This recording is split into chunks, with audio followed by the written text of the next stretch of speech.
amigos, ¿cómo están? Hoy estaba muy aburrido, ¿cómo creen? Pues miren, hice una fogata.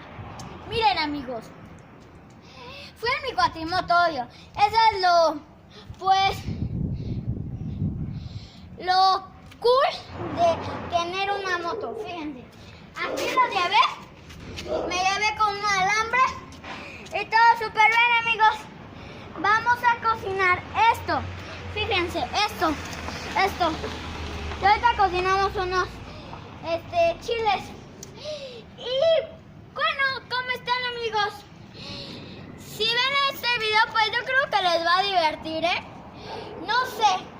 Por favor, denle mucho like. Pues yo creo que decir revienta los estos. Y yo creo que para mi cuatrimoto 13,000 likes quiero. Porque la cuatrimoto resistió mucho. La verdad.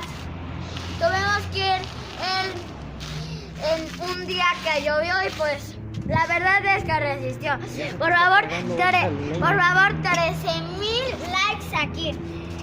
Bueno amigos, eso es todo lo de hoy. Y aquí le termina el episodio. Denle mucho like por favor, o si no voy a llorar.